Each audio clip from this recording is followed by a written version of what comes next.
Paco y Carmen van a subir. Y tú te vas al segundo grupo con Santiago y con Pepe Gámez, ¿vale?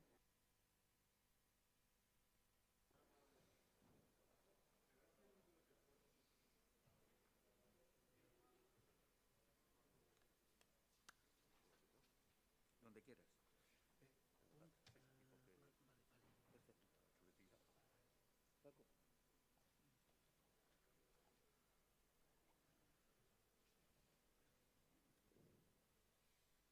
Esto lo manejo con la mano. Así. Vale.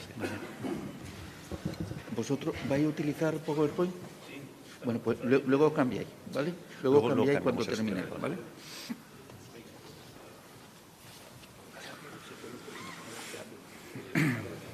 Dime.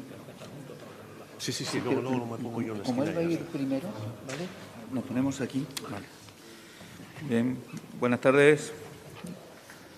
Vamos a empezar la sesión de tarde de las comunicaciones.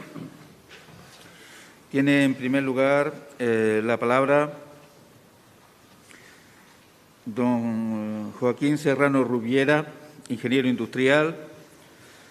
Es ingeniero industrial superior y diplomado en dirección de empresas jubilado, autor de La milicia universitaria y el conflicto de IFNI-Sahara 1957-58 y lo universitario en la Guerra de la Independencia, autor de otros capítulos sobre distintas batallas, miembro del equipo de redacción de la monografía 106 del CSDEN, de la milicia concejil al reservismo, una historia de generosidad, etcétera. Él es el autor de la comunicación, que es la que trae aquí, La guerra del Rif, la artillería española después de Alhucemas. ¿De acuerdo? Muy bien. Unos 20 minutos. Buenas tardes. Gracias a la Cátedra General Castaños y al Cuartel General de la Fuerza Terrestre por permitirme exponer lo que voy a contar a continuación. Espero que lo disfruten.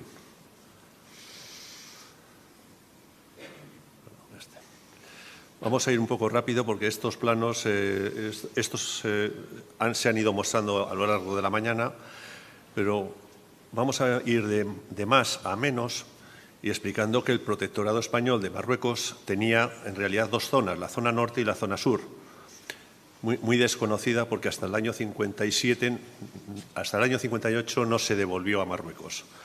El territorio de Sidi Ifni fue una consecuencia de la última guerra real entre España y Marruecos. Lo de los años 20, los años 10, etcétera, no fue una guerra contra Marruecos, sino contra unas bandas de irregulares, pero no contra el Reino de Marruecos. Sin embargo, en el Tratado de Guadras, en 1860, el sultán de Marruecos cedió el territorio de Santa Cruz de Mar Pequeña, luego Sidi Ifni, a perpetuidad a España. Podemos pensar ya cuánto valen la validez de esas promesas. Tenemos también el territorio debajo de Cabo Jubi, que es la Saguiya Alhambra y el Río de Oro, el Sáhara español. Eso sí era territorio colonial. Y el resto de lo que se ve en verde es territorio colonia francesa o protectorado francés. Reduciendo el tamaño, nos encontramos con la zona norte del protectorado. Este plano creo que ha salido esta mañana también aquí. Y vemos las dos ciudades y las plazas de Peñón de Vélez, la bahía de Alhucemas y las Islas Chafarinas y las ciudades importantes de Larache, Sahagún, Tetuán, Alcazarquivir, etc. Reducimos el plano todavía un poco más y nos vamos a este del Instituto Geográfico Nacional, donde ya vemos la zona internacional de Tánger y a la derecha la punta de Ceuta, y bajando por la línea roja nos encontramos ya con la ciudad de Tetuán y vamos a ver qué es lo que pasa en esa zona limitada cercana a Tetuán. Entre el 3 y el 12 de septiembre de 1925 se produce un ataque a Kudiatajar. Es encabezada por el geriro Ahmed Ben Mohamed al-Othmari, que reúne a 4.000 hombres y son los que atacan. Este plano está sacado de la revista Despertaferro, pero la importancia de Kudiatajar, ven la línea roja detrás, era la parte de la línea Estella que defendía Tetuán. pero si los Cudiatajar caía, por ese barranco llegan hasta Tetuán y cae la capital del protectorado. Esa era la importancia y por eso se hicieron varias operaciones para liberar Cudiatajar, que al final entran el 12 de septiembre. La defensa de Cudiatajar, entre otros, murió el capitán Gómez Zaracíbar, que recibió la Cruz Laureada de San Fernando a título póstumo, y 2 tenientes de artillería, Mejón y Fuentes Pila. Veremos luego Fuentes Pila, que también recibió la Cruz Laureada de San Fernando. Entre tanto, se ha producido el desembarco de Alhucemas, el 8 de septiembre de 1925. Esta foto está tomada de Google y vemos la playa de Cebadilla, la playa de Isdain, la actual ciudad de Aljoceima, Alhucemas, o antigua Vía Sanjurjo, y arriba del todo una cosa que brilla blanco es el peñón de Alhucemas, y un poco más a la derecha están la isla de mar y el islote de tierra. El monte Malmusi, que domina el escenario, que es tomado luego posteriormente por las columnas. Esto que está visto desde el norte, podemos ver en este plano la zona de donde se embarcan los ataques españoles en las líneas verdes, los posibles ataques frustrados de los cabileños, Urriaglis, y el peñón de Alhucemas, que al principio no puede apoyar por su fuego el avance nacional, pero posteriormente sí.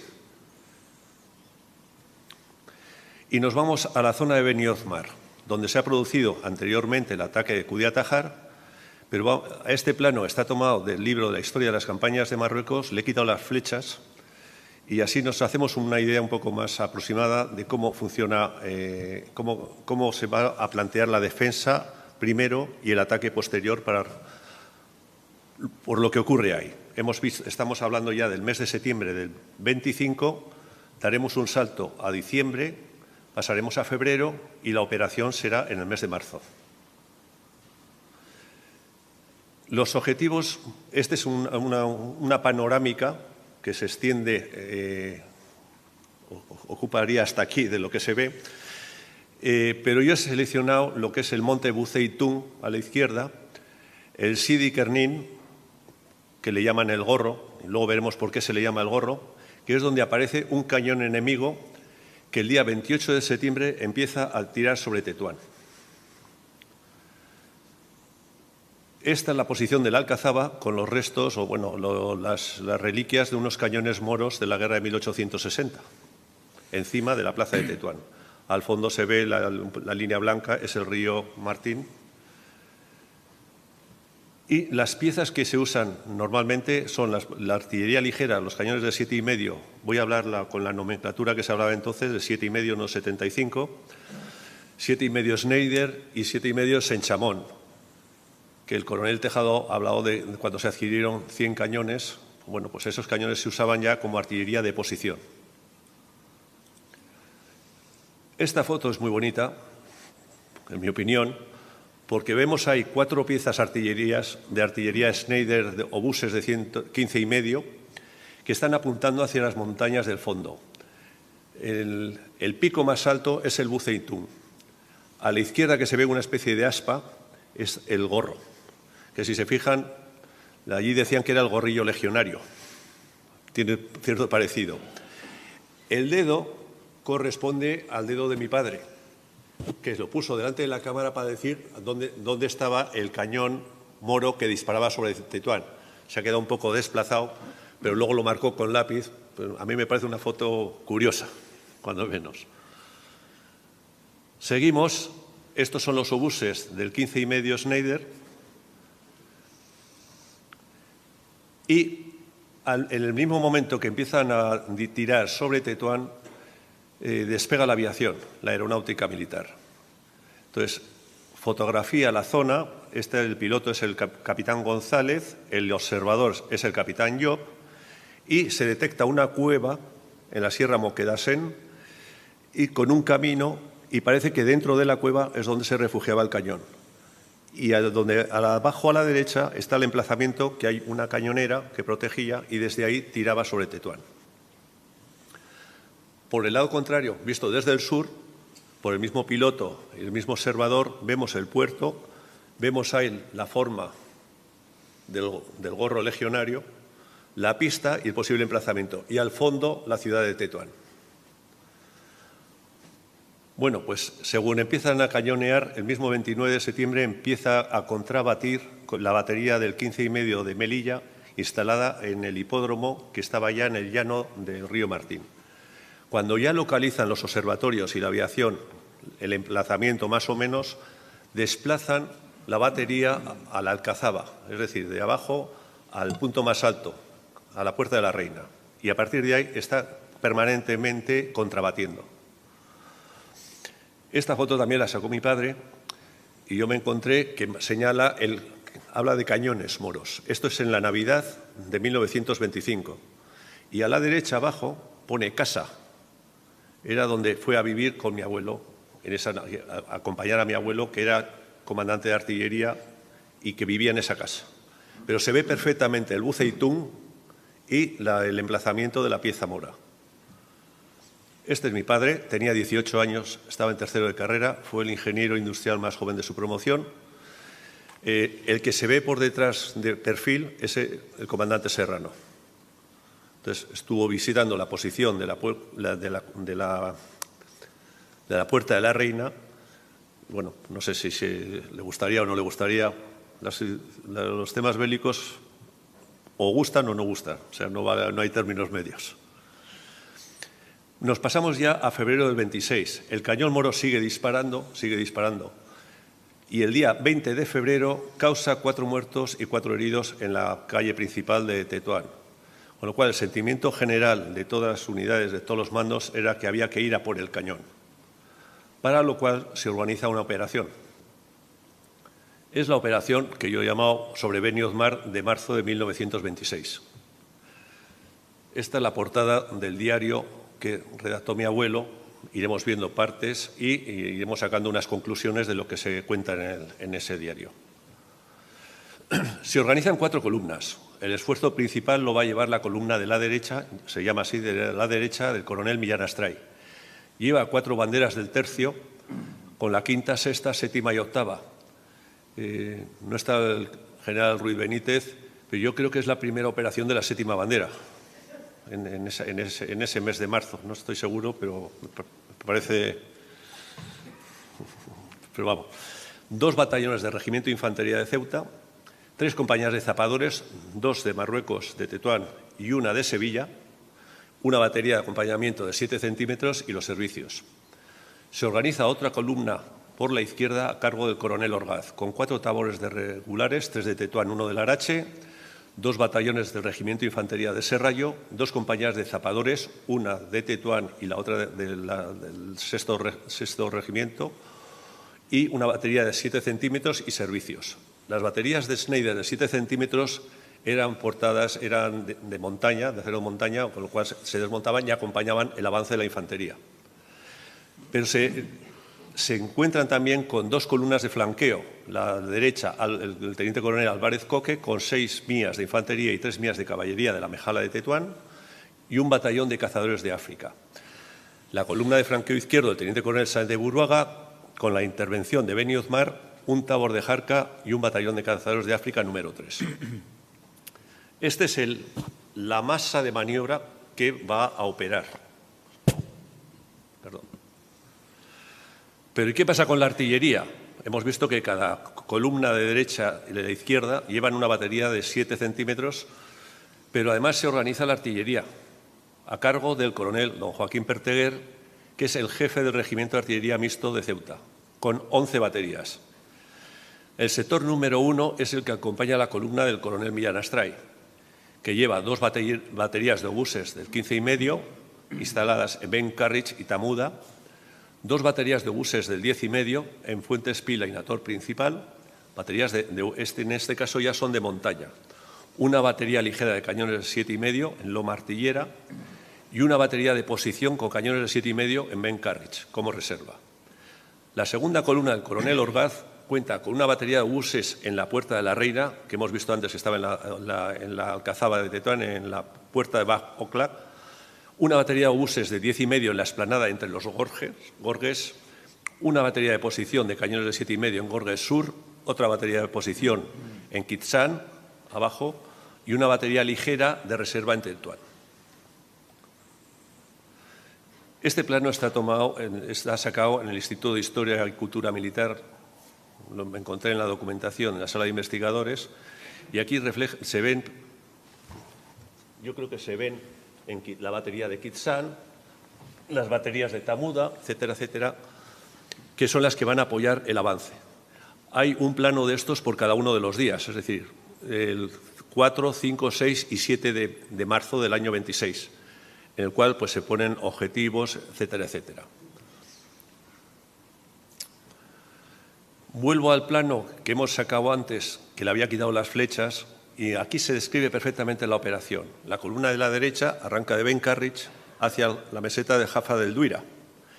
La columna de Orgaz sale de Benisalaj, avanza por delante de los Gorges, protegido por la artillería, y se encuentra en la Jafa del Duira con la columna de Millán Astray. Y entre los dos organizan ya posteriormente desde Tazarines hacia el Buceitún, donde hemos visto que está disparando la pieza contra Tetuán. Mes de febrero del 26, la artillería en acción. Oficiales, el jefe y los oficiales de la masa artillera que apoyan del sector número 1 de Millán Astray, el que está pegado al anteojo de antena es el comandante Serrano. La última foto de Millán Astray antes de resultar herido cuando perdió el ojo derecho. Entonces, veremos luego, está con el comandante Serrano, que está de espaldas, y no sé si el de la izquierda o el del fondo es el coronel Prats, jefe del regimiento de Ceuta. Pero bueno, es la última foto de Millán Astray antes de resultar herido. La dedicatoria del coronel Millán Astray al jefe de su sector de la masa artillera, si se fijan en el plano, abajo pone puesto de mando. Un poco más arriba, ¿quién es el dibujante? Es decir, el jefe de la artillería se acercaba, iba con un dibujante y le decía que haga el croquis, mañana quiero fuego entre este punto y este punto, batan este no sé qué, aquí, por esta, mi avance va a ser por aquí, o sea, ya daban las indicaciones. Ese croquis lo tengo en mi poder. 5 minutos. Sí, más rápido. La vuelta de ese croquis es la dedicatoria de sus oficiales al comandante Serrano. Pero nos vamos a la parte del diario, y es cuando se empieza el segundo periodo, la orden es que del avance de la columna, las baterías de 10,5 y 7,5 harán un tiro de acompañamiento, llevando la cortina 400 o 600 metros delante de las guerrillas, con saltos de alza y granada rompedora. ¿Cuál es la peculiaridad? Que aquí se está protegiendo el avance de la infantería. Antiguamente se disparaba a lo bestia y dice, venga, ya hemos terminado la preparación, que avance la infantería. La infantería avanzaba, pero el moro ya le estaba esperando. Aquí siguen disparando a medida que va avanzando y se le está marcando a qué distancia y cuántos saltos de alza hay que ir haciendo. Segundo es la información de la herida del coronel Millán Astray, que se hace cargo de la columna el coronel Prats. ¿Qué peculiaridad, qué indica esto? Primero, que no hay una ruptura en la cadena de mando. El coronel Prats era el segundo jefe de la columna. En el momento que resulta herido el jefe, el coronel Prats sigue la operación en las mismas circunstancias que estaba planteado anteriormente. En este punto que he señalado aquí, el comandante principal de artillería le encarece al comandante Serrano que mantengan el fuego de las baterías siempre por delante de las baterías. Es decir, le está siguiendo, insistiendo en lo mismo, por delante, por delante, por delante. Y por último, la operación se da terminada cuando lo ocupa Hafenkernis con las dos columnas. Díaz Salela que ocupa llega al Buceitún. ¿Cuál fue la sorpresa? Que en la cueva no había nada. El cañón lo habían retirado ya los moros.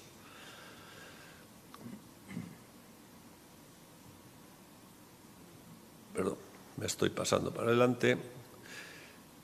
Y en las conclusiones, el coronel Millán Astray tiene que dar un parte a su jefe, que era el general Souza, Federico Souza, y le dice: mi general, se ha terminado la acción de Loma Redonda con 21 bajas gracias a la artillería.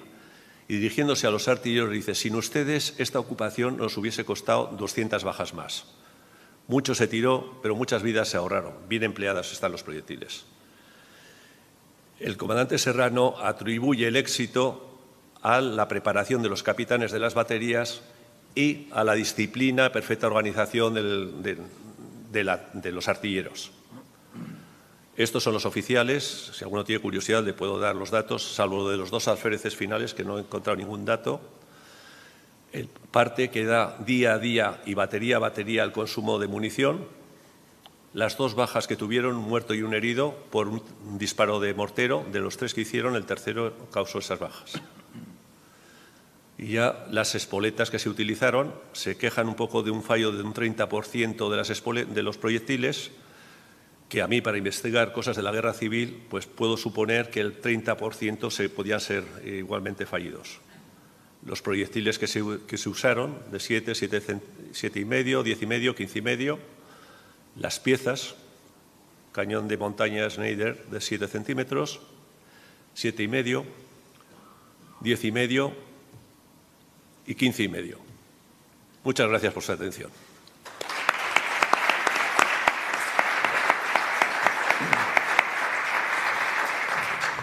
Muy bien, muchas gracias.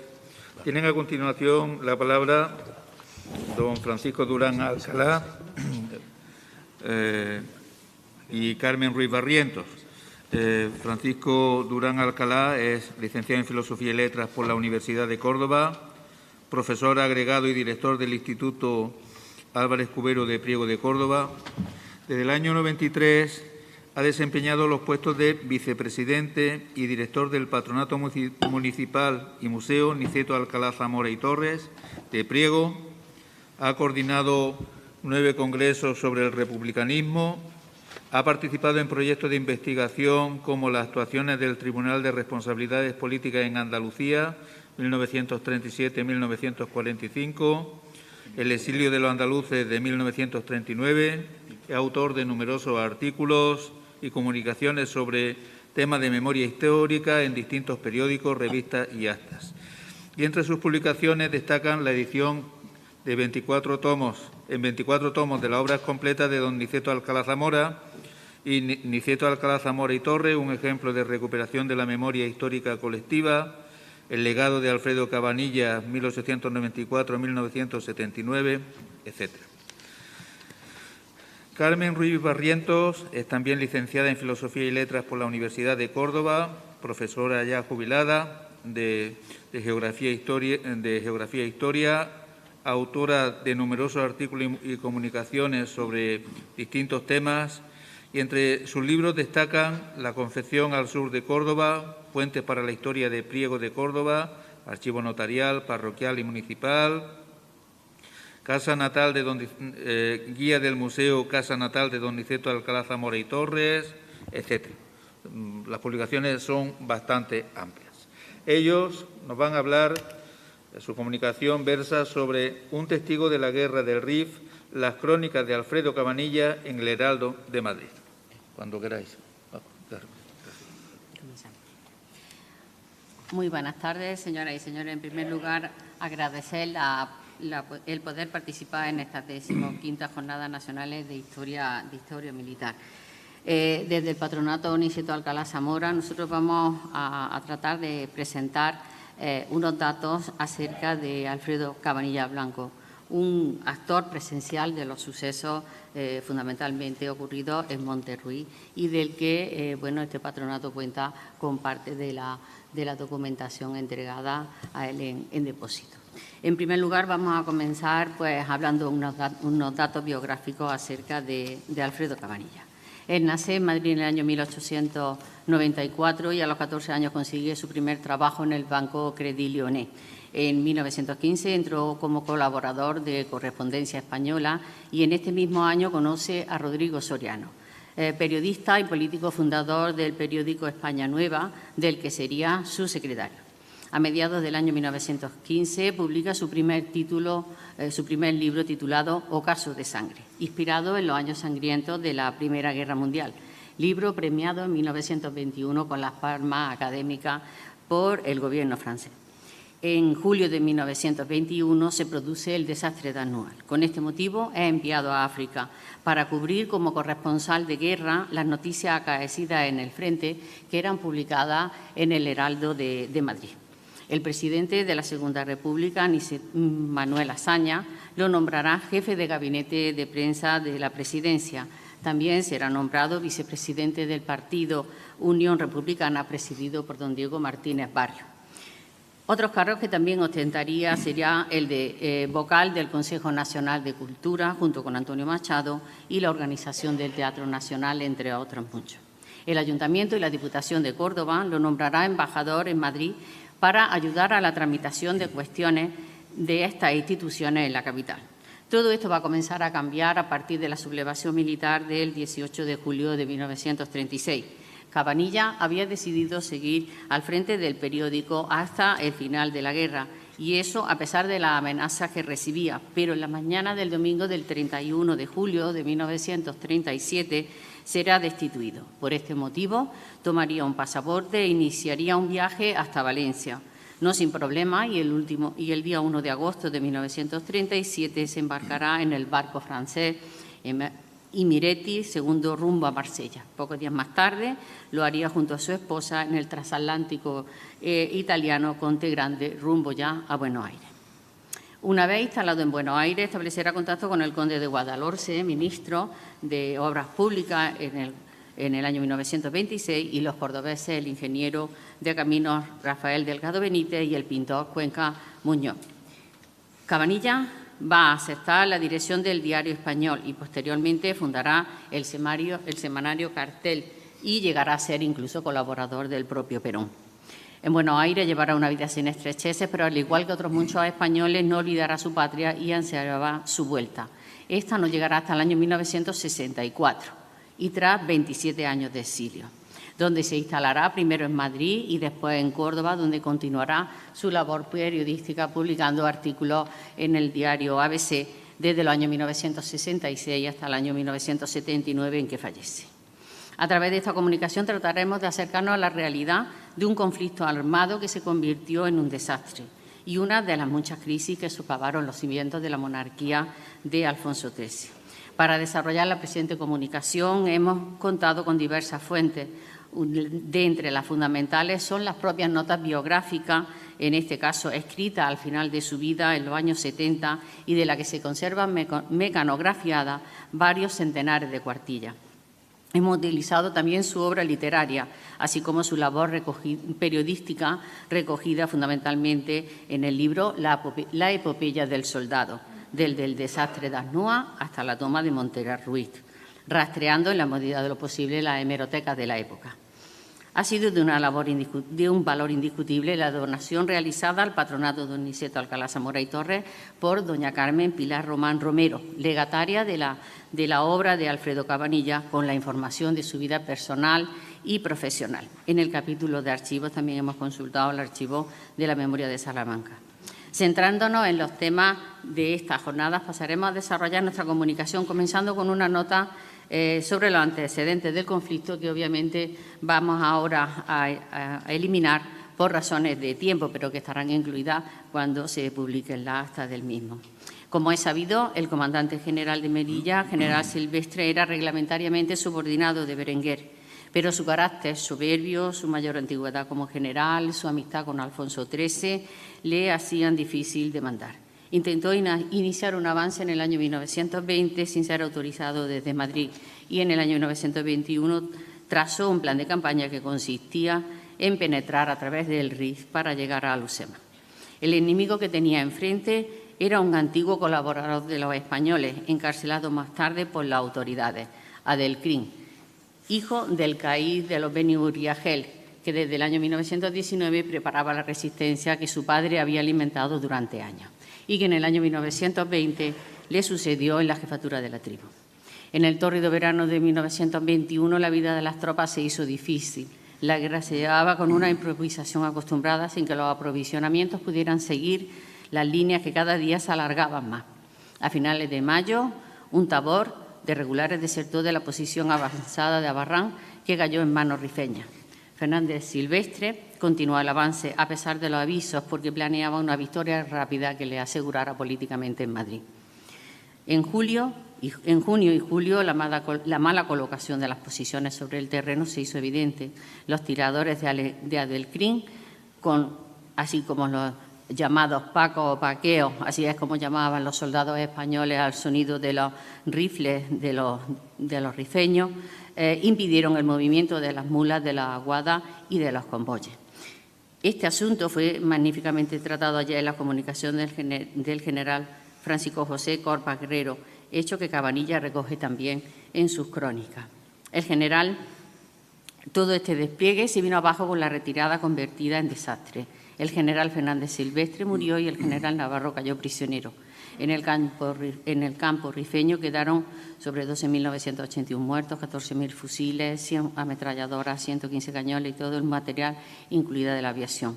Es imposible realmente hacer una cuantificación exacta de lo que ocurrió por la ocultación oficial que se hizo. Con este motivo, Cabanillas es enviado a África para cubrir como corresponsal de guerra las noticias acaecidas en el frente que, como comentaba, se publicaban en el Heraldo de Madrid. Pasamos a relatar brevemente las crónicas que hemos considerado más interesantes. Cabanillas va a llevar a cabo la entrevista más importante y arriesgada de su vida, la del jefe rifeño Abdelkader. Abdelkader, jefe rifeño antes mencionado, antes enemigo de España tras la histórica carga de Tasdí y el retroceso de los grupos de oposición rifeños, hizo acto de sumisión ante el general Marina, comandante general de Melilla. Desde aquel momento colaboró estrechamente con las autoridades españolas, primero en las sucesivas campañas de penetración y posteriormente en el establecimiento del protectorado en la zona de Marruecos. Con ocasión del llamado desastre de Al-Nua en julio de 1921, Abdelkader se negó a secundar las órdenes del jefe rifeño Mohamed Abdelkrim el-Hatabi, oponiéndose a su avance hacia Melilla, dando tiempo para ello a que en la ciudad se acumularan tropas suficientes para impedir una posible entrada de las jarcas rifeñas. En enero del año 1925 sería nombrado delegado del Gran Visir en la zona oriental del Protectorado de España. Abdelkader se había visto obligado a refugiarse en el soco de Ham de Benisicar, junto con el regimiento de Sevilla 33, el que mandaba el general Neila. Según las informaciones obtenidas por Cabanillas, Abdelkader conocía los motivos del levantamiento de Adelkrim. Atravesando el territorio dominado por las cávilas rifeñas rebeldes, consiguió llegar a su destino y entrevistar a Abdelkader. El conductor del camión que llevaba a Cabanillas era el sargento Francisco Rancaño, superviviente de Al-Nua y, como ayer expuso en su comunicación Juan José Oña Fernández, uno de los primeros conductores de camiones blindados y condecorado en varias ocasiones.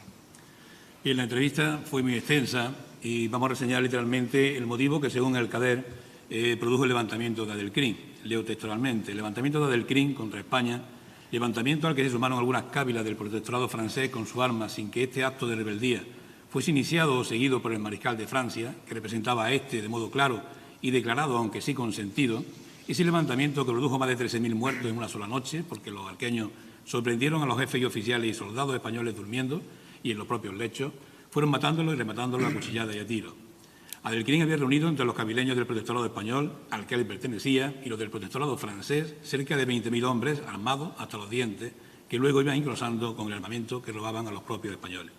Pues bien, y aquí está el detalle, esa masa enemiga de moros dispuesta a cometer todas las atrocidades que se le ordenasen, surgió no por generación espontánea, sino a causa de una grave discusión que se produjo entre el jefe de la morisma, Adelkrim, y el general Fernández Silvestre. Y este, indignado, acaso encruelizado, muy justamente se lanzó sobre el antes moro amigo de España y le aplicó una fuerte bofetada, que no tuvo réplica naturalmente por parte de Adelkrim, pero que 1 o 2 días después se manifestaría en la trágica reacción que ya queda referida anteriormente. No deja de ser una versión, no la total, pero por supuesto algo bastante desconocido. Durante todo este tiempo, Cabanillas va a conocer muy estrechamente a la mayoría de los futuros generales africanistas antes nombrados: Franco, Sanjurjo, Berenguer, Millán Astray. Otra crónica que hemos seleccionado es la de la conquista de Nador. Lo describe así. Los oficiales recorrieron las estrechas calles y las casuchas desmanteladas de Nador. Entraron en ellas, todas sucias y malolientes. En las 2 carnicerías alto reducidas del poblado no había ni un átomo de carne. Los moros, dando una prueba más de su instinto salvaje, de su falta total de humanidad, habían sustituido las medias piezas desolladas de vacuno o ternera que estaban colgadas de los garfios usuales por cuerpos españoles muertos y desangrados, desnudos completamente. Era un espectáculo horroroso. En otras ocasiones las narraciones serán más anecdóticas, como una carrera que se disputan Franco, Millán Astray y el propio Cabanillas para llegar a las tetas de Nador. Nos lanzamos con intrépido coraje cuesta arriba y corre que te corre. Llegué el primero, Millán Astray el segundo y Franco el tercero. No le hizo mucha gracia la derrota a Franco, pero se lo cayó para sí, solo vislumbré el disgusto en el rostro.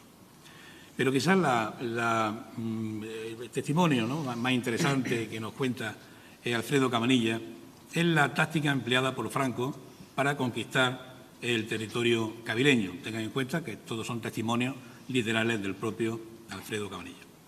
El día anterior a la operación, nos dice, en bélica, confiada a la columna Sanjurjo, el comandante Franco llenaba una pequeña bolsa de duros asani, discos de plata semejantes a los amadeos, con la diferencia de que en el anverso y en el reverso se ofrecían a la vista diversos suras del Corán.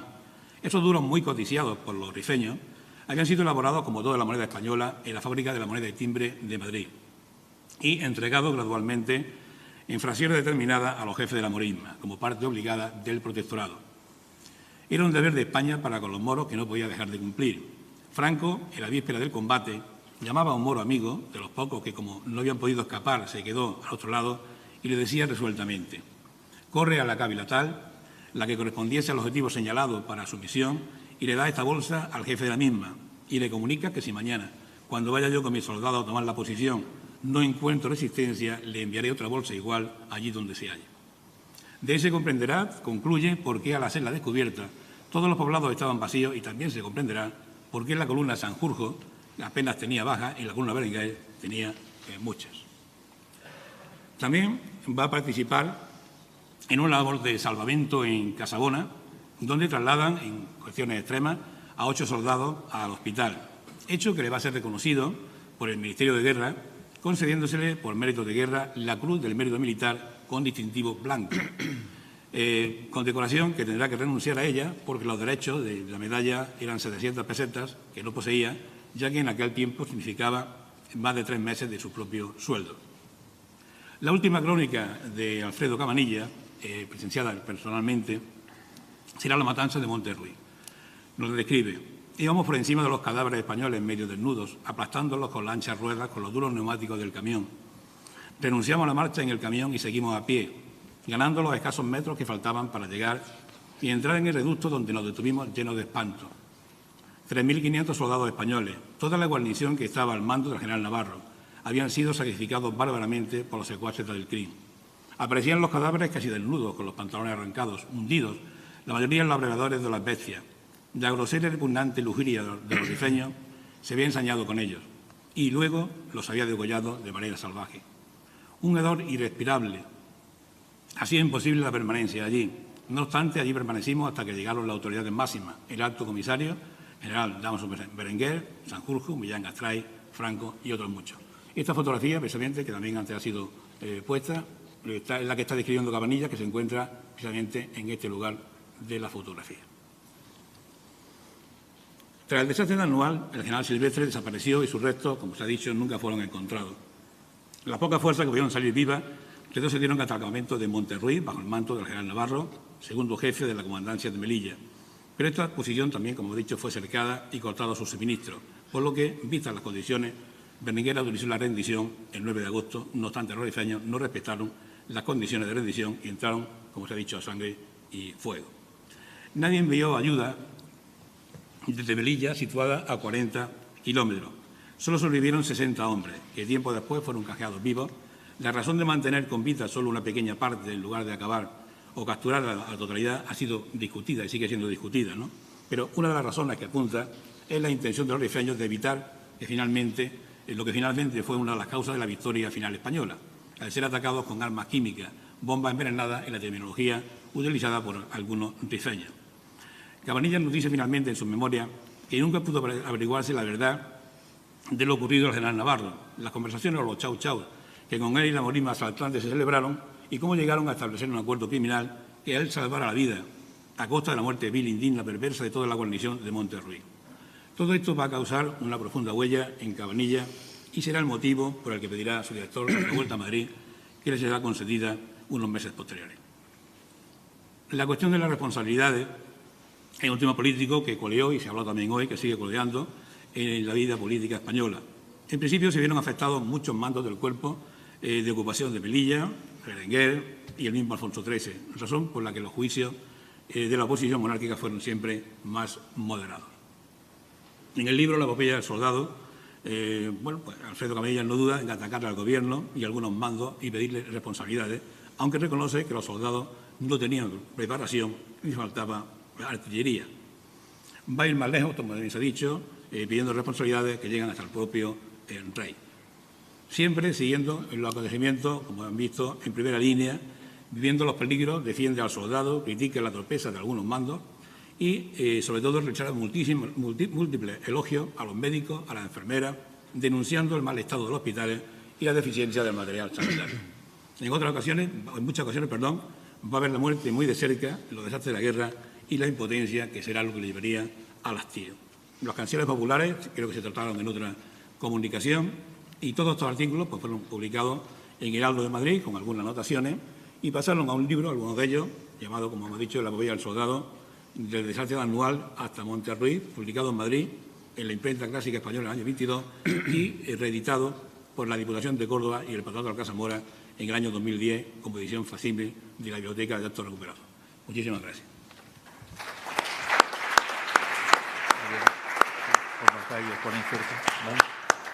Muy bien. Ya se dijo ayer, pero lo repetimos ahora, don José Luis de Mesa Gutiérrez no ha podido venir. De todas maneras, su texto será publicado cuando hagamos la obra sobre la jornada, ¿no? Y deben de subir el doctor Gil Unduvilla, el doctor Navarro de la Fuente y don José Gámez Martín, que no lo veo por ningún lado.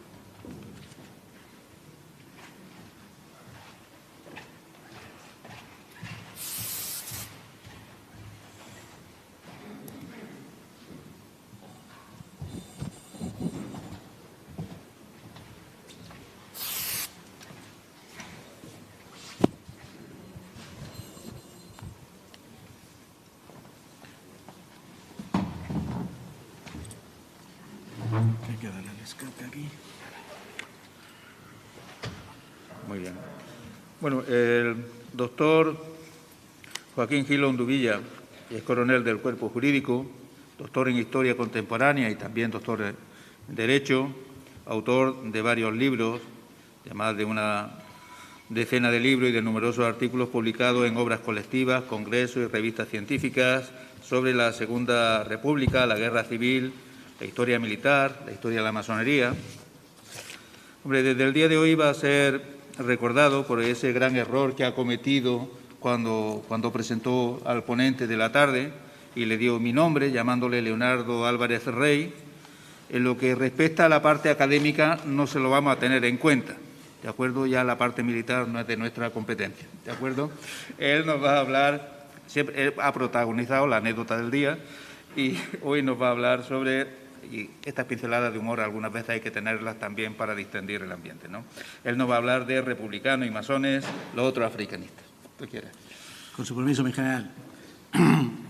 La intención con republicanos y masones, los otros africanistas, no es hacer un trabajo hagiográfico de militares que lucharon con la República, habían hecho anteriormente la campaña de Marruecos, sino de reconocer que hubo militares que, habiendo hecho la campaña, posteriormente fueron olvidados por la historiografía por haber pertenecido al ejército que perdió la guerra civil.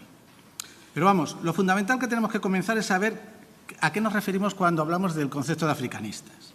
Si uno se va al diccionario de la Real Academia, nos aparecen dos acepciones. Una primera, que dice que es la persona que se dedica al estudio y el fomento de los asuntos concernientes de África. No nos dice nada. Realmente es una definición excesivamente vaga que no se centra en el tema que a nosotros nos interesa. La segunda acepción sí lo es. Viene a decir que es el militar formado en las campañas del norte de África durante el siglo XX. Es decir, nos acota ya fundamentalmente la idea de lo que es el africanismo. El africanista es un militar que lucha en las campañas de Marruecos. No vale todo el militar que está destinado en Marruecos. Es decir, un militar que por su juventud ingresa y que llega a Marruecos en el 28, en el 29 o 30, ya no es un africanista, porque no ha participado de las campañas. Y eso es esencial. Y evidentemente solamente se puede ser africanista habiendo luchado en África. Eso es esencial. Ahora, ¿es suficiente esta definición? Pues quizás no, fundamentalmente por una razón.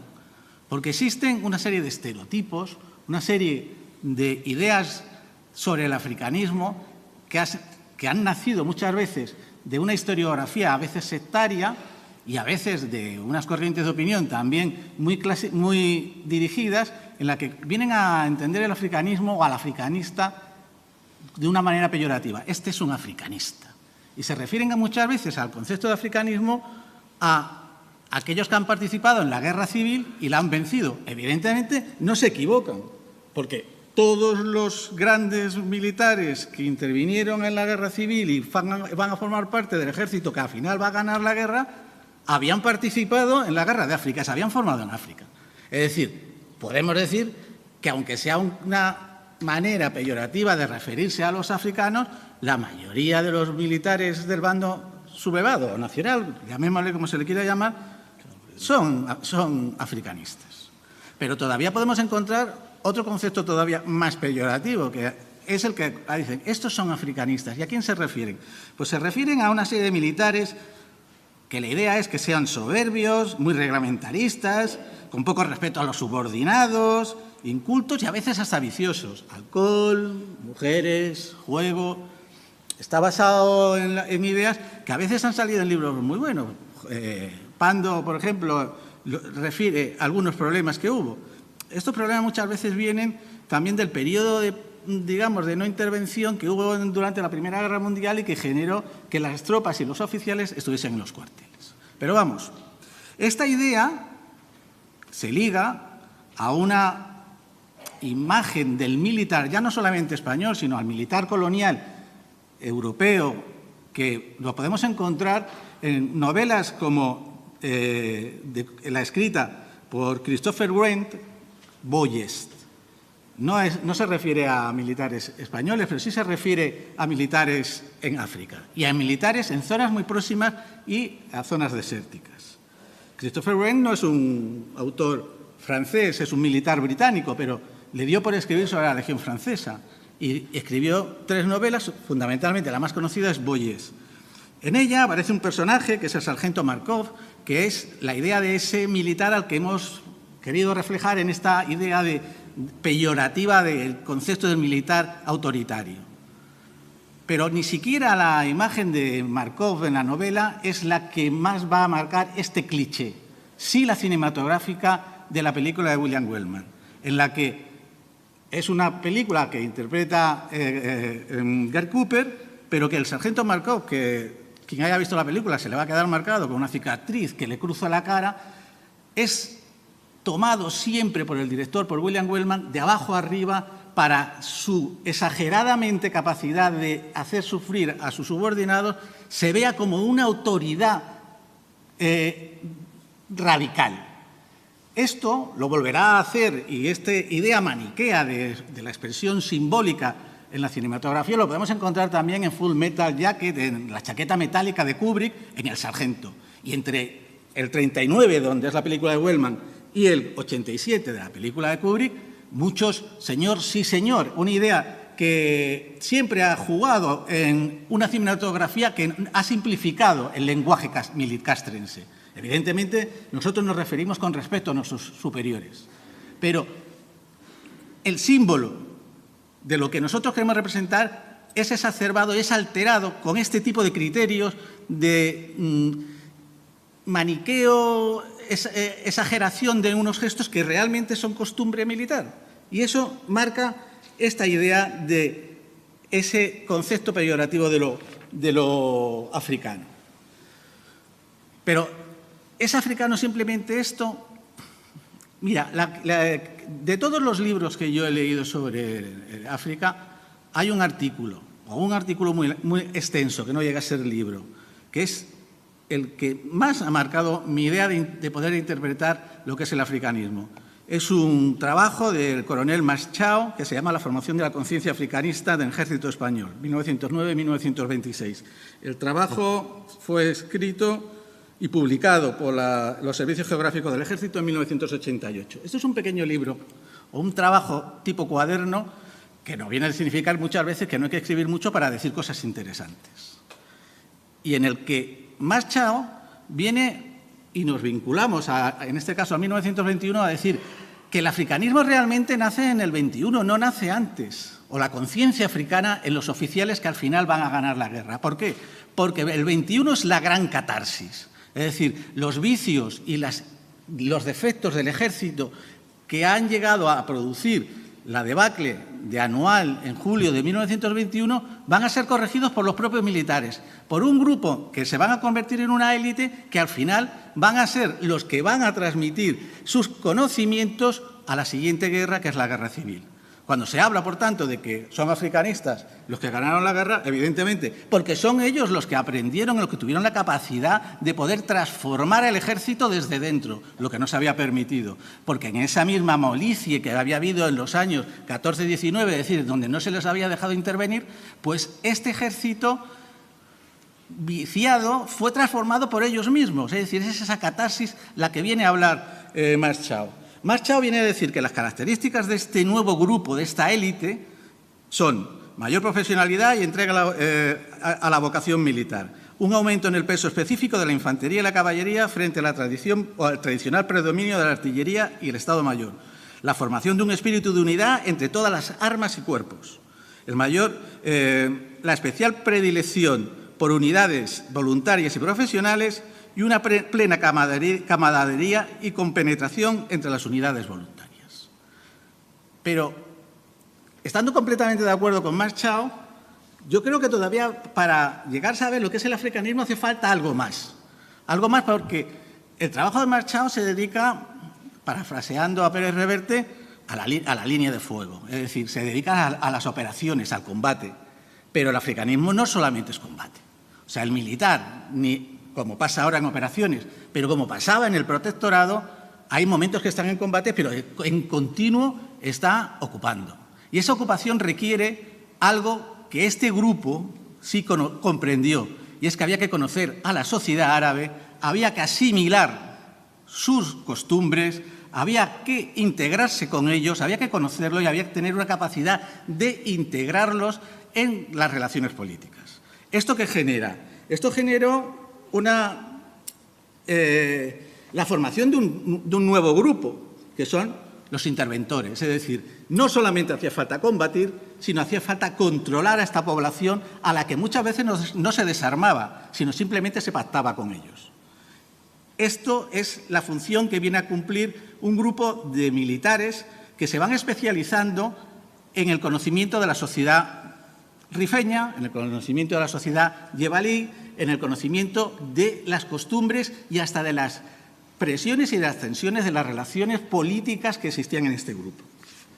Los interventores, durante el primer periodo, se puede decir que la intención o la función de este grupo es la pacificación de las cávilas, el control y el aseguramiento de que no se van a sublevar detrás.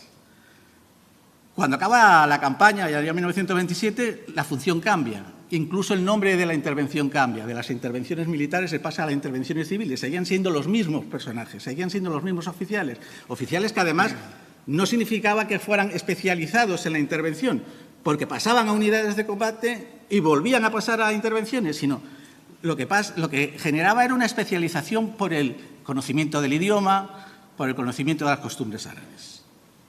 Así, con este grupo y con esta mentalidad llegamos a la idea de quiénes son africanos. Y africanos, evidentemente, hemos dicho que eran los que ganaron la guerra. El general Franco, Median Astray, Mola, Sanjurjo, Queipo de Llano. Hablaremos de Queipo de Llano posteriormente porque su papel es peculiar. Godet, Eliteya, Yagüe, Varela. Podríamos decir casi todos los nombres de la oficialidad que va a ser esencial para el dominio y el desarrollo de la Guerra Civil Española. Pero también son africanos otra serie de compañeros que no lucharon en la banda nacional. Y no quiero decir con esto que fueran republicanos de conciencia, sino que les cogió con el pie cambiado. O sea, todos estos son generales. Y los generales, muchas veces, por la cercanía con el poder político, tienen que asumir unas decisiones que a lo mejor no están vinculadas a su forma de pensar, pero que están ahí. Batet, que es el primero que vemos aquí, sí era un general de carácter republicano, por mucho que fue el que salva Barcelona en el 34, la sublevación del 34, es decir, era absolutamente nacional. Le sigue Campins. Campins no lo era. Campins le cogió al pie cambiado en Granada. Llegó Campins, que era un general muy conocido y muy querido por el general Franco y por muchos, tanto es así que era el jefe de estudios de la Academia cuando el general Franco era el director de la misma. Campins llega a Granada 10 días antes de la sublevación, no conoce la guarnición y no se atreve a sublevarse porque no sabe de lo que va a pasar con su subordinado. Esas dudas le va a generar un conflicto con Queipo de Llano que va a terminar siendo fusilado en los muros de la Macarena. Miaja está en Madrid, pero Miaja había sido uno de los fundadores de la UME, es decir, de la organización clandestina de derechas. Pues al final se hace uno de los héroes de la República. Abajo, Gómez Morato, con gafas. Gómez Morato es el jefe de las fuerzas en África. Su propia proximidad y su ignorancia real de lo que había pasado le hizo no tomar la decisión de posicionarse con los sublevados. Es africano, y como es africano, le van a perdonar y con una condena de 3 años va a seguir para adelante. Pero al que está al lado es Manuel Romerales, amigo de Zaña. No es africano. El comportamiento de Romerales es idéntico al comportamiento de Gómez Morato. Pues a Romerales lo fusilaron en Melilla por traición. O sea, dos personas que tienen un mismo peso y una misma decisión, ¿cómo se pueden tomar medidas tan dispares? Se tomaron. El siguiente que nos encontramos es Riquelme.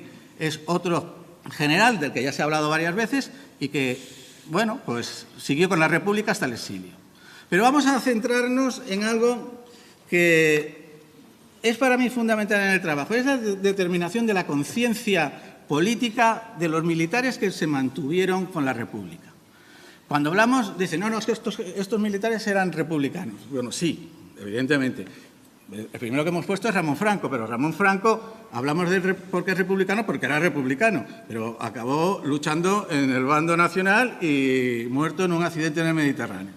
Pero, ¿cuáles son las circunstancias que determinan la conciencia política de los militares que al final acabaron decidiendo tomar el bando gubernamental? Hombre, pues tenemos dos problemas. ¿Cuándo viene la conciencia política y cuáles son las causas de la misma? Si uno se pone a leer los textos, las crónicas, las cartas de estos militares durante la campaña, no hablan de política. No hay una idea de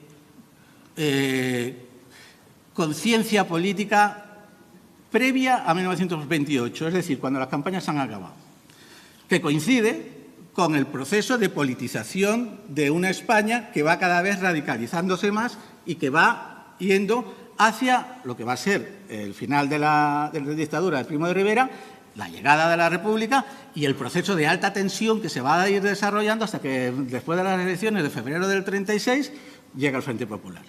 Pero vamos, Ramón Franco, el hermano pequeño del general Franco, era una prima donna en los años 20. O sea, después del Plus Ultra, Ramón Franco era mediático, estaba en todos los periódicos. ¿Por qué sabemos, o cuáles son las circunstancias que determinan su divorcio con la monarquía de Alfonso XIII? Pues son profesionales, o por lo menos tienen causas profesionales. Ramón Franco culpaba a Primo de Rivera de haber frustrado su segundo vuelo transatlántico que tenía que volar por el norte del Atlántico. Vuelo que acaba naufragando y que tiene que ser rescatado. Él viene a decir que incluso que le hacen un cambiazo de avión. O O sea, directamente es lo que viene a considerar. 5 minutos. 5 minutos. Eso le va a marcar esa idea. Galán es verdaderamente un militar con conciencia republicana. Es lo mismo, ha escrito ya La barbarie organizada, pero la idea de la máxima rabia de Galán contra la monarquía se debe a que no se le admite el juicio contradictorio o se le deniega la laureada en el caso de su intervención en el aduar de Ceruta. Es decir, hay también causas profesionales, no solamente causas meramente ideológicas. Otro militar esencialmente republicano. Este es Casado Escudero. Casado Escudero es el único oficial que sobrevive a Higueribe.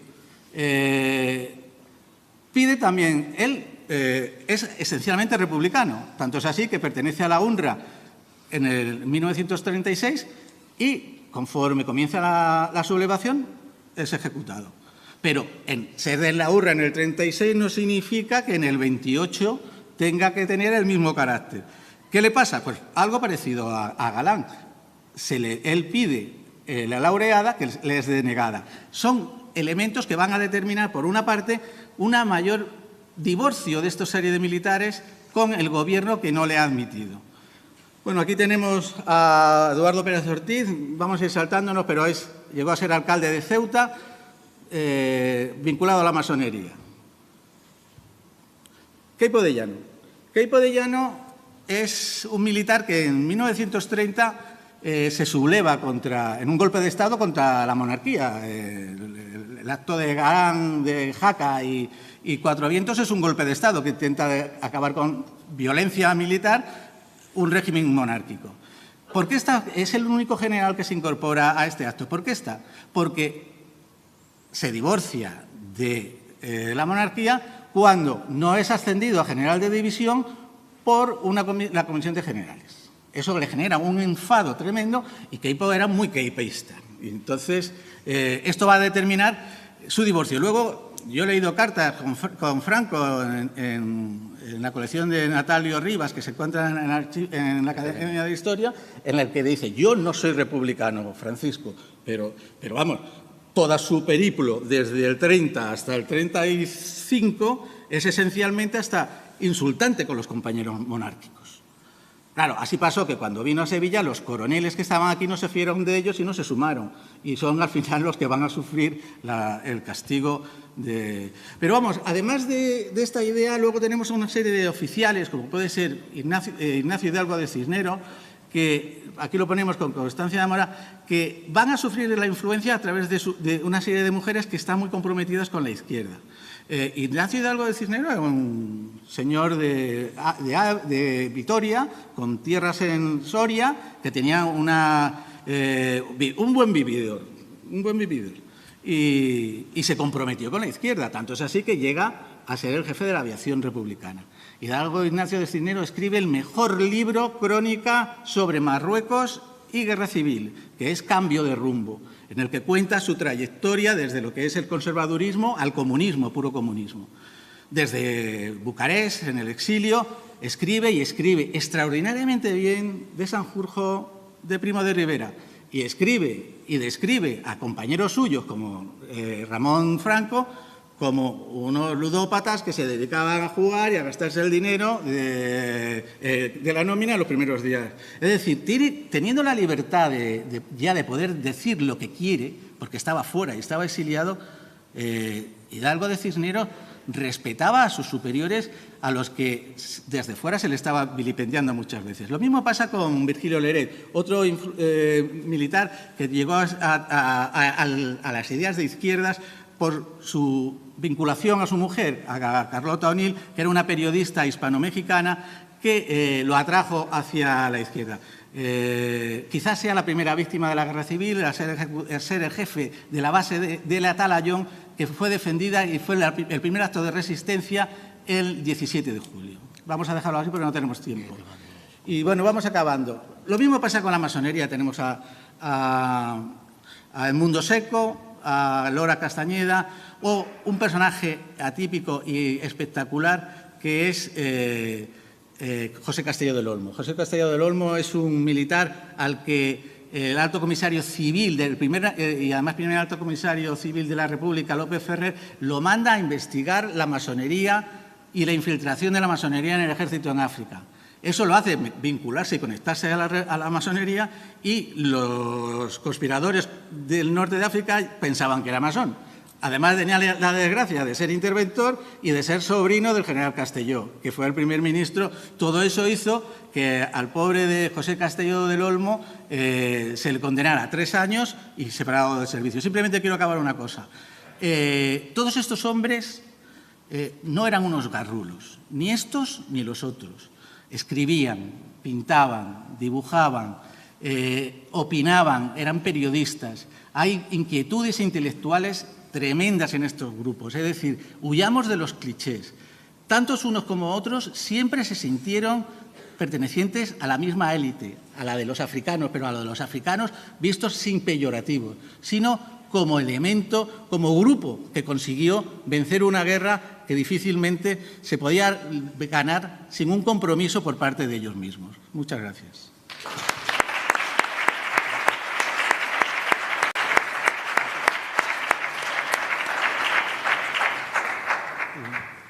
A ver, si ha llegado don José Gámez Martín, que ocupe su asiento. Bueno, tiene la palabra ahora el licenciado y doctor en Historia por la Universidad de Sevilla, Santiago Navarro de la Fuente. Es profesor del Departamento de Historia Contemporánea. Su investigación se ha venido centrando en la historia religiosa de la España contemporánea, y su libro más importante es el libro La Santa Sede y la Guerra Civil, aparte de numerosos artículos científicos, como sabemos.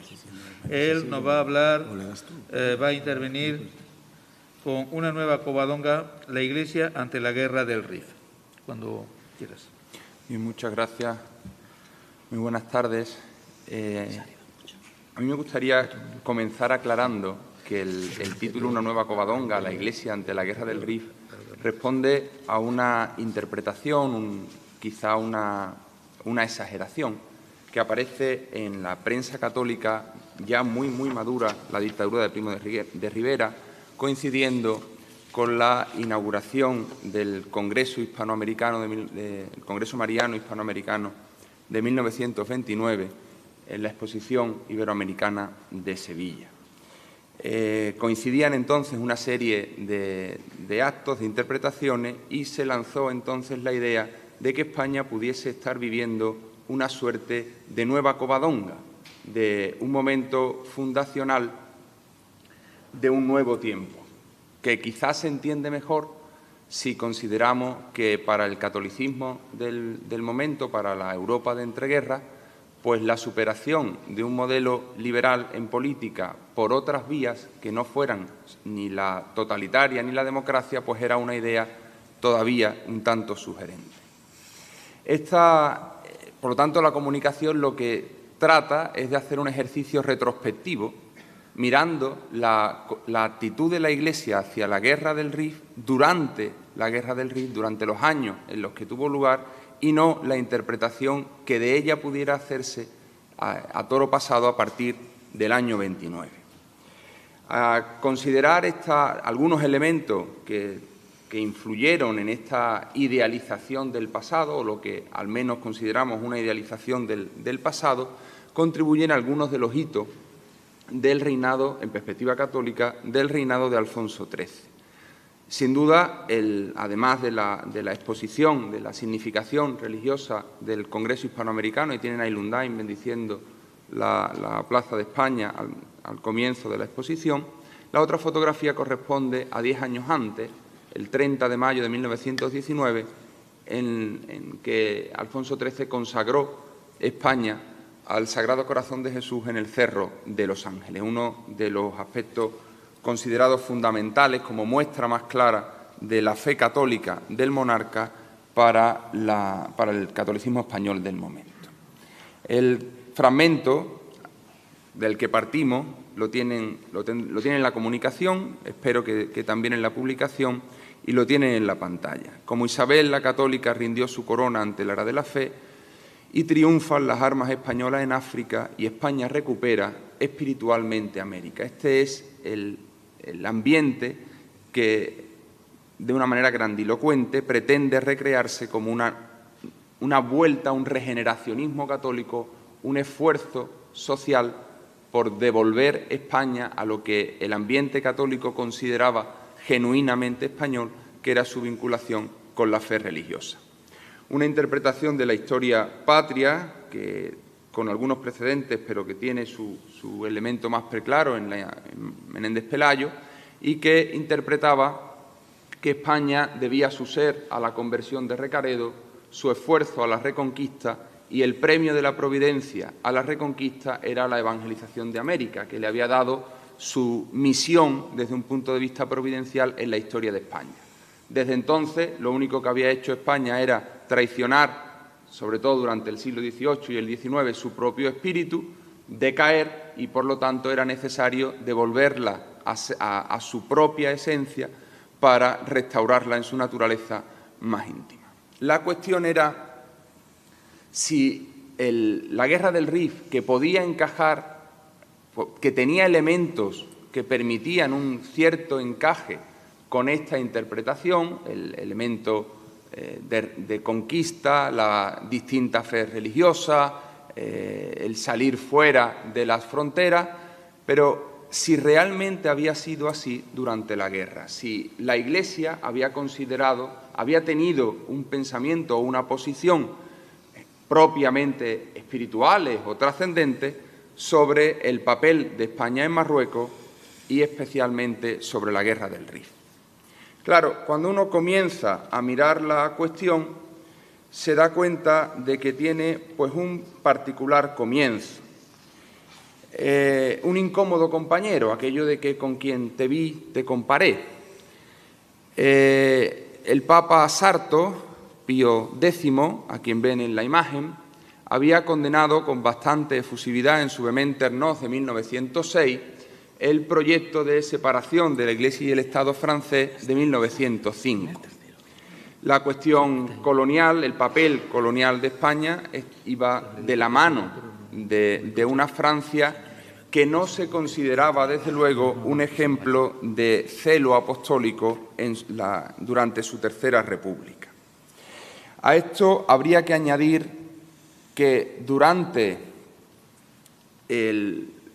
las pastorales del momento, las preocupaciones eclesiales del momento, la cuestión colonial no aparecía prácticamente para nada. La preocupación de la Iglesia, de los obispos, era la pérdida de las costumbres cristianas, la descristianización que percibían en todos los niveles de la sociedad y un esfuerzo, como decía el lema del pontificado de Pío X, para instaurar todas las cosas en Cristo, para devolver a la naturaleza cristiana tradicional todas las realidades humanas.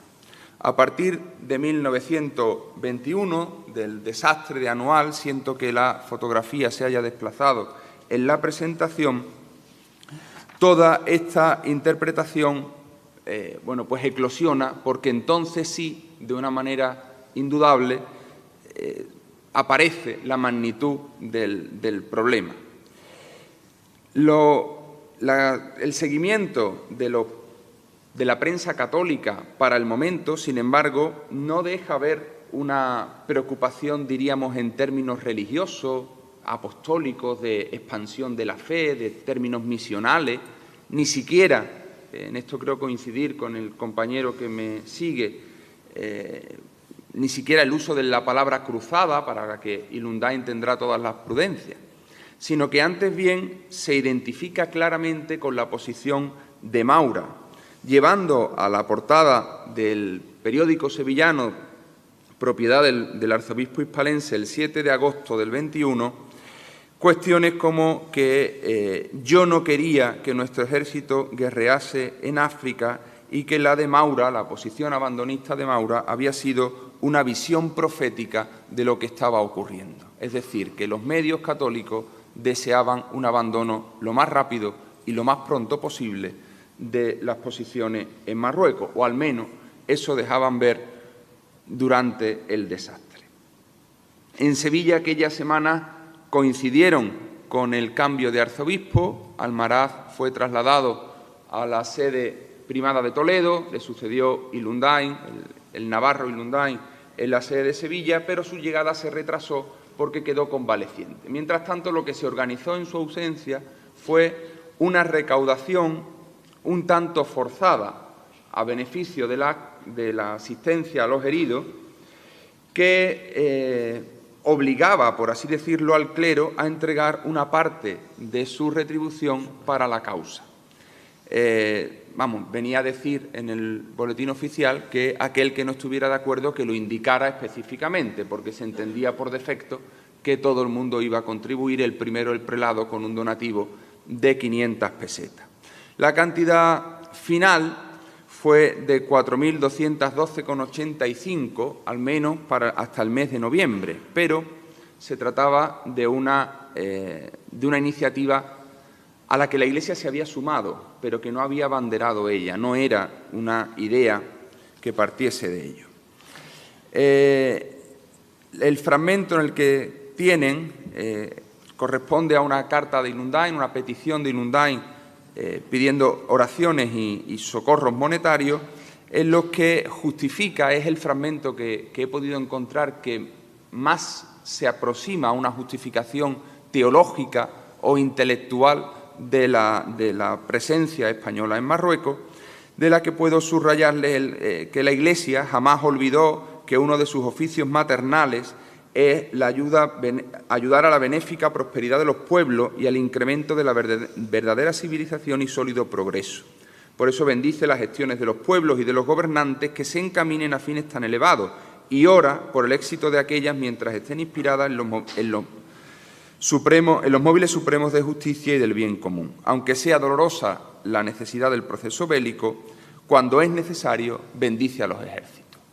Insisto, no utiliza en ningún momento el término cruzada, que sí va a hacer, lo veremos ahora, Alfonso XIII un poco después. Sí es verdad que utiliza más adelante el prelado el término moros como enemigos tradicionales de los enemigos seculares de nuestra amada patria, pero dentro de un discurso bastante vago y genérico. Las medidas concretas se limitan a las plegarias y mementos, a la suscripción del clero, pero, por ejemplo, en la pastoral de inicio del pontificado de octubre del año 21 no hay ni una sola palabra a la cuestión de Marruecos. Y todas las iniciativas que la Iglesia va a desarrollar lo hace secundando las de otras instituciones, pero no creando una nueva. El monumento a los caídos en Madrid, la cuestión del patriotismo y la defensa del honor español aparecen como las fundamentaciones más repetidas para apoyar la causa, pero nunca una cuestión más allá. La cuestión cambia a partir de la dictadura del año 23, porque Primo de Rivera se presentaba o se podía presentar como la concreción de ese modelo nuevo de superación del liberalismo hasta una forma quizá genuinamente católica para la intención de algunos de encarnar el Estado. Van a ser mucho más insistentes que en la guerra de Marruecos los prelados, tanto el sevillano como el primado de Toledo, en rezar por las nuevas autoridades, pedir el concurso de la divinidad para las nuevas autoridades, poniendo el fin nacional por encima de todo interés particular, de parcialidad. En estos años se desarrolla la convocatoria del aguinaldo del soldado, otra recaudación monetaria que creo que se extiende hasta el año 26, pero el comienzo de la dictadura de Primo de Rivera tiene un hito fundamental en noviembre del año 23, cuando Alfonso XIII visita al Papa Pío XI. Las crónicas de la visita insisten mucho en la militante actitud católica del discurso de Alfonso XIII, que iba más allá incluso de lo que parece que el pontífice esperaba, que el Papa reacciona levantándose y dándole un abrazo al rey, pero un poco sorprendido por su intervención. En aquella intervención había dicho el monarca. Si en defensa de la fe perseguida, nuevo Urbano II, levantarais una cruzada, y aquí sí utiliza el término, contra los enemigos de nuestra sacrosanta religión, España y su rey, fidelísimos a vuestros mandatos, jamás desertarían del puesto de honor que sus gloriosas tradiciones les señalan. Y terminaba pidiendo, al pedir con todo rendimiento, como os pido, vuestra bendición paternal para España, mi real familia y el valiente ejército que en África lucha por implantar la justicia y la civilización. En este caso, la justificación, como digo, venía antes del monarca que de las autoridades de la Iglesia.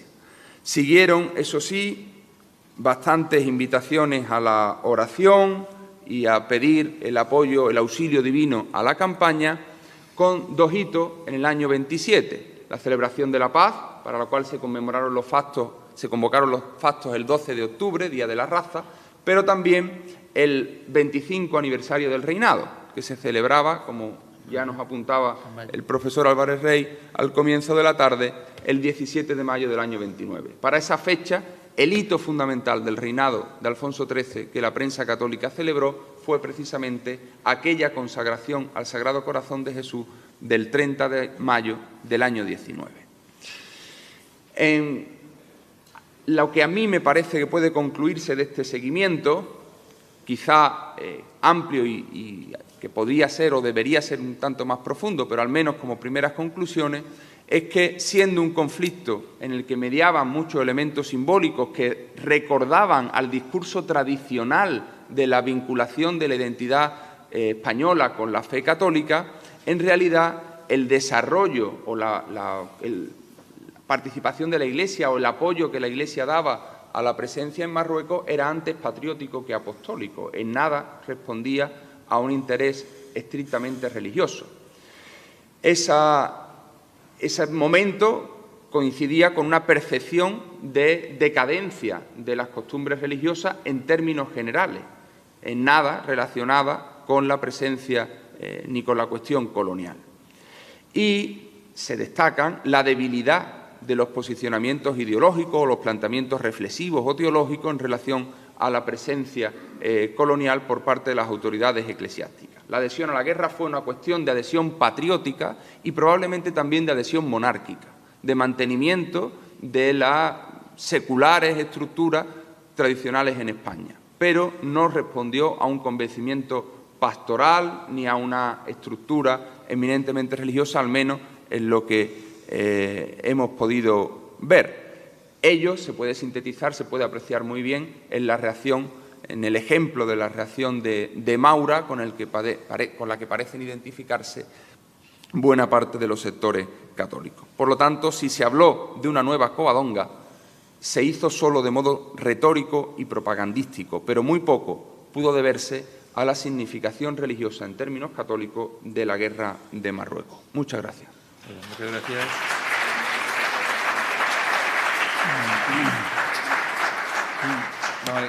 Don José Gámez Martín creo que está por aquí, que ya ha llegado. Le dejo aquí para que tenga manejo, me cambio. Vale, perfecto.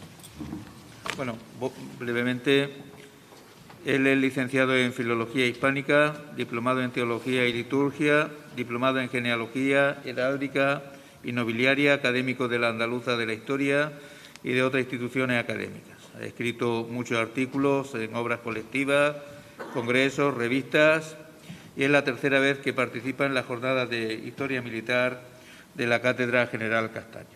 Él nos va a hablar de algo complementario a lo que se ha venido diciendo en los últimos minutos, relativo a la Iglesia de Sevilla y una guerra olvidada en tierra del Rif. Cuando quiera. Muchas gracias. Ilustrísimo señor coronel, queridísimo señor catedrático, amigo Santiago, señoras y señores. Me embargan, ahora que comienzo a hablar, dos sentimientos. Por un lado, el sentimiento de la alegría, porque hacía tiempo que la Cátedra de General Castaños no realizaba una jornada de historias militares y, por supuesto, para un historiador o para un amante de la historia, esta cátedra da mucho y bueno para su conocimiento, por lo cual me alegra muchísimo estar aquí y, por supuesto, felicito a los componentes de la cátedra por realizar una vez más las jornadas de Historia Militar. Les decía que tengo además un sentimiento un tanto de desesperanza, en el sentido de que me atrevo a hablar de una temática de historia de la Iglesia contemporánea al lado de don José Leonardo, que es un auténtico maestro en la materia, y de su aventajado discípulo, don Santiago, que escribió una magistral tesis doctoral que después se vio reflejado en un libro sobre las relaciones de la Santa Sede con la España en conflicto. La Sevilla de los años 20 es una Sevilla de alegría. Antropológicamente se llama sociedad de la confianza, de la espera, de la certidumbre de que algo positivo va a pasar, nada más y nada menos que se está ya tomando entre las manos la difusa idea de la celebración de una exposición iberoamericana que, como todos sabemos, tuvo ocasión en el año 1929. Que Sevilla estuviera esperando, como agua de mayo en términos populares y coloquiales, esa celebración de la exposición iberoamericana, a la vez que trajo, por supuesto, muchísimas mejoras en cuanto al urbanismo de la urbe, debió también llevar, y por lo tanto trajo, una serie de desavenencias sociales, porque vinieron muchos obreros esperando encontrar remedio a sus necesidades laborales y que, sin embargo, se encontraron con que muchas veces la esperanza se convierte en una rémora de incertidumbre. La Iglesia de Sevilla está en aquellos años 20 bajo el pontificado de Eustaquio Ilundain. Almaraz, creo, sinceramente, que con el ánimo contraído, porque además era un gran sevillano, un gran amigo de la ciudad, acepta la primada de Toledo y, según dicen las coplas populares de los manuscritos de la época, que tienen algo de folclóricas, dicen que el cardenal llora en el tren que le lleva a Toledo. Para sucederle, como ha dicho don Santiago, se designa a un navarro, Eustaquio Ilundain, un hombre de fuertes convicciones carlistas, tradicional, que según quien lo conocía era adusto en las ceremonias solemnes, frío en las distancias largas, pero a la vez de saludable aspecto y de cariñoso trato en las distancias cortas. Sevilla, y con ella el cardenal, el futuro cardenal, que lo será en 1925, con la llegada de Primo de Rivera, como veremos, está inmersa en lo que dije al principio, la espera de la Expo.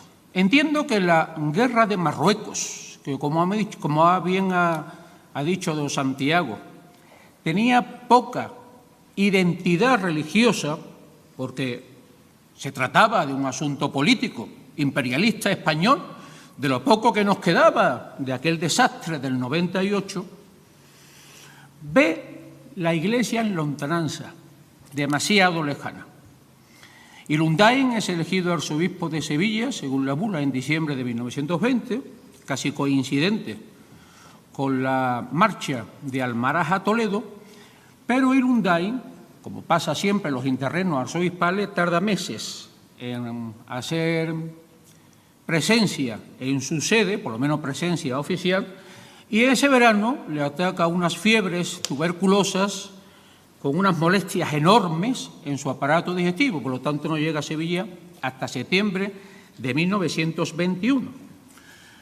El desastre de Anual creo que llega a todos los rincones de la patria.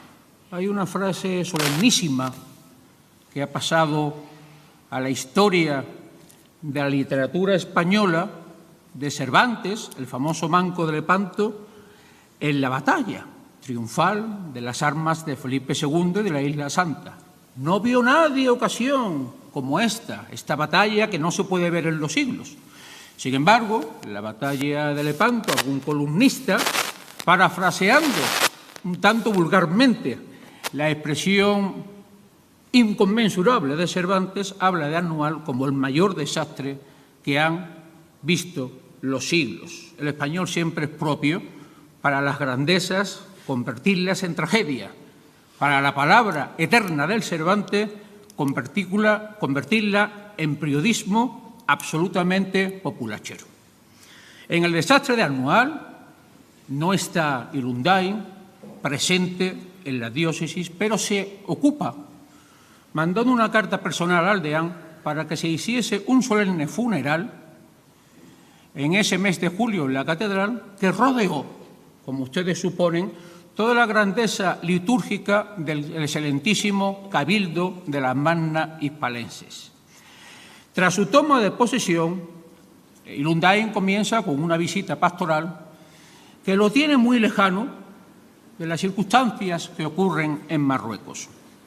A la Iglesia, cuando nos referimos en una historia o en una comunicación como este caso, o en el libro de don Salvador, o las inmensas contribuciones de don José Leonardo a este apartado, los historiadores miran a la Iglesia no como el conjunto de fieles que fue magistralmente escrito por Pío XII en la Mystici Corporis Christi, sino nos referimos a la autoridad jerárquica, en este caso al arzobispo, y a la gran jerarquía que en el supuesto de Sevilla, prácticamente, como saben, son los que están cerca del cardenal o, en su caso, el excelentísimo Cabildo Catedral. Se hacen, a lo largo de estos años de la Guerra de Marruecos, se hacen contribuciones benéficas, como la fiesta y el aguinaldo de soldado. La Virgen de los Reyes, exactamente en el año 1922, en una jornada patriótica, litúrgica, pastoral, sevillana, grande, enorme según los ecos de la prensa, recibe en mayo y en octubre en el dintel de la Puerta Mayor de la Catedral a las tropas que vuelven a Marruecos para volver después a los frentes de guerra. Todo el Cabildo Catedral realiza un gran trabajo para que estas ceremonias tengan la grandiosidad que se merecen, e incluso en la segunda, el general de Cuerpo de Ingenieros toma en la puerta del dintel de la catedral la espada de San Fernando, que, como saben ustedes, procesiona el 22 de noviembre, el 23 de noviembre, en la famosa procesión de la espada por últimas naves de la catedral, rememorando los hechos de la reconquista por parte de San Fernando, y además confirma desde 1254 que la ordena de Alfonso X el Sabio, que, como también está en la mente de todos, se celebra este año el centenario, uno de los centenarios de su nacimiento. Coincido con don Santiago que al menos Irundain y la Iglesia sevillana no ven ni muchísimo menos el conflicto de Marruecos como una cruzada. Irundain, que es un hombre de una gran capacidad, de un gran amor al trabajo, y que ha pasado, que considero que necesita un estudio más detenido, y del que tan solo tenemos una biografía demasiado biográfica de su secretario personal, Laureano Tobar, publicada en Pamplona en 1942, intenta llevarse bien con todo el mundo, pero cuando hay algo que no le gusta se enfrenta, como ocurrió con las cofradías. Intentó que ese absoluto desvarío que se había convertido en la Semana Santa con la popularidad de la Expo 29 fuera un poco recogido y vuelto a sus cauces de espiritualidad, lo que le llevó a enfrentarse con algunos cofrades que no le perdonaron el atrevimiento a su eminencia. Irundain es nombrado cardenal en 1925 en un consistorio que además Pío XI celebró únicamente para dos cardenales españoles, el cardenal de Sevilla y el cardenal de Granada, este último íntimo amigo de Primo de Rivera, que ya se encontraba en el poder. No es el único consistorio que Pío XI hace únicamente para dos cardenales, pero llama la atención que al poco de tomar el poder Miguel Primo de Rivera, que no podemos olvidar que junto a Alfonso XIII fueron los grandes benefactores de que Sevilla tuviese la exposición del 29 y con ella lo que conllevó, que una ciudad que estaba absolutamente imbuida en el derrotismo desde finales del siglo XVII, por lo menos viera un espejismo de prosperidad, como tal vez ocurrió con el lustro real de Felipe V entre 1726 y 1732. Las misas de difuntos, las plegarias por las armas españolas se suceden. Y Lundain, precisamente, en 1925, junto al socorro por el soldado, que pide una contribución incluso al clero, ordena que en todas las iglesias, tras la misa, se expusiese al Santísimo, algo que no era muy lógico entonces y que ahora tras la reforma del Concilio Vaticano II se ha hecho normal, porque el misterio central del cristianismo es la misa. No tiene mucho sentido que se exponga al Santísimo después de haber convivido todos en el misterio y en el banquete de Jesucristo y haber comulgado y haber tenido en nuestra alma y en nuestro cuerpo las delicias de las alabanzas y las delicias de la salvación de Cristo temporal hasta nuestra llegada a los últimos días, que espero que todavía pase mucho tiempo para ello, que vivamos muchas más jornadas militares de la Cátedra General Castaño. Las relaciones de Lundain con Primo de Rivera fueron saludables, al igual que toda la Iglesia española. Y por lo tanto, cada vez que yo no lo llamo dictador, Primo de Rivera fue un recurso providencial en esa monarquía asfixiada de Alfonso XIII que llevaba a la bancarrota de la misma, como bien ha expuesto el profesor don Leandro en la ponencia de esta tarde. En 1927, cuando culmina esta parte de la guerra de Marruecos, desde el gran desastre que vieron los siglos, que hablaban los columnistas, con la ocasión de Anual, y al firmarse la paz, Sevilla colabora con ello.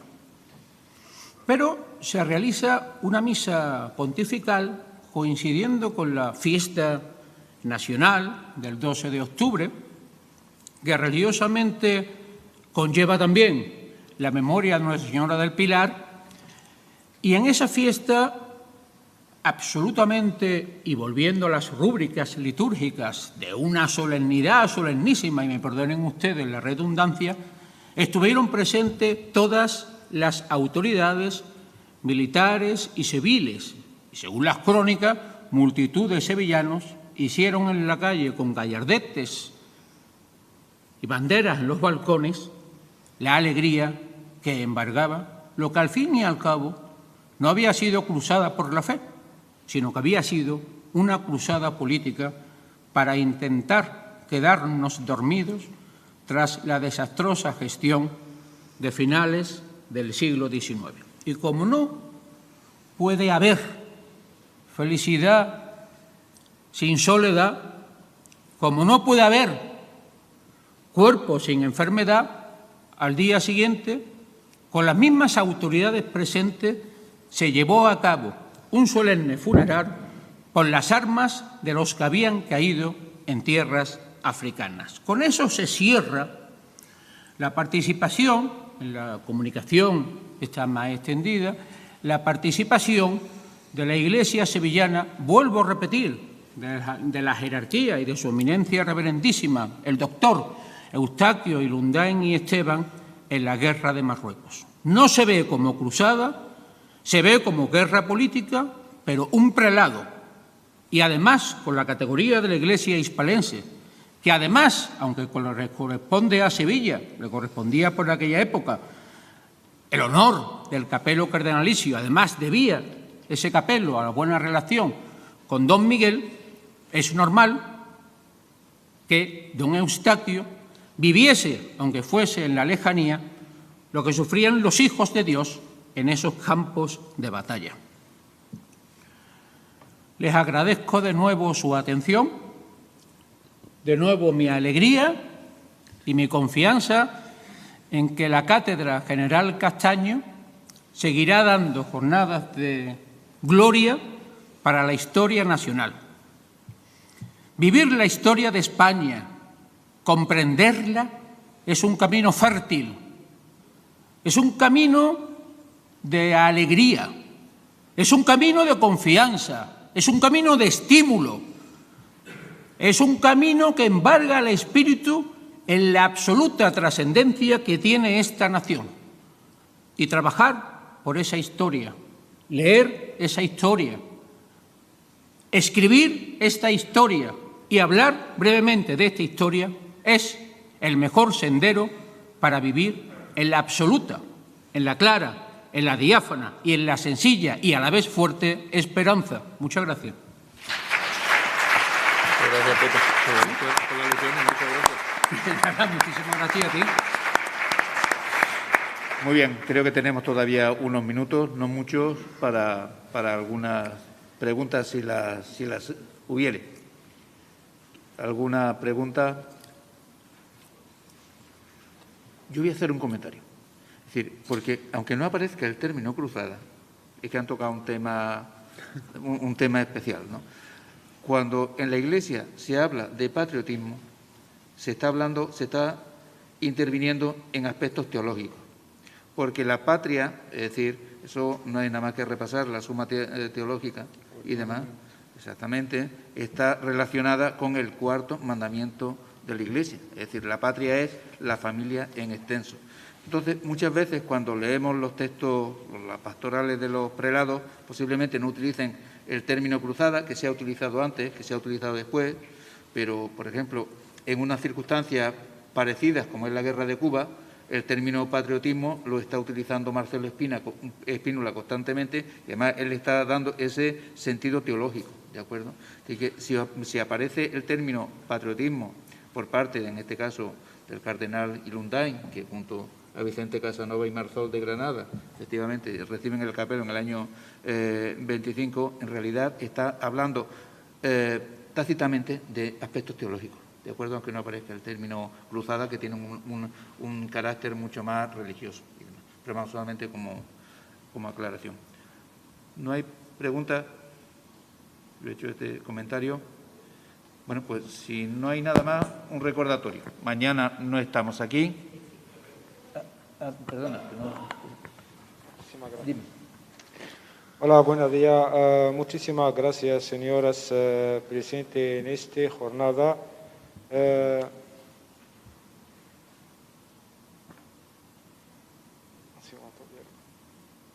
Que no lo sé hablar español, un amigo que escribe eso, pero muy importante. Muchísimas gracias, señora, por ser personalmente en esta jornada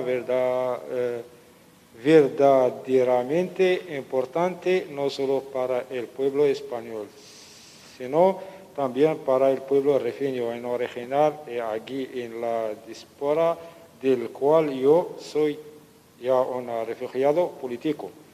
Mi pregunta es la siguiente. ¿No puede confirmar la participación de la fuerza del sultán alawita en la guerra química el Rif? Previa la desembarco de Al-Husayma, obviamente el protectorado ha sido lo de protección a la dinastía alawita y nunca al pueblo indigente que fue la víctima, según hacemos expertos de la materia. No lo sé, habla poquito español, pero mi pregunta es gracias. Bueno, vamos, por la temática que creo que está hablando, creo que de eso se ha hablado esta mañana cuando se han planteado los distintos tipos de guerra y de uso de armamento, creo que todo eso quedó ya reflejado y demás. ¿De acuerdo? Las noticias, que era lo que quería decirle. Mañana no nos vemos aquí, nos vemos en la Fundación. Hay que entrar por el lateral a las 10 de la mañana, ¿de acuerdo? Y continuamos allí la jornada. Muchas gracias por su atención y salvo que el general quiera decir algo, pues hasta mañana a las 10 de la mañana. ¿De acuerdo? Gracias. Te veo muy joven y muy bueno. ¿Qué? Que te veo muy joven y muy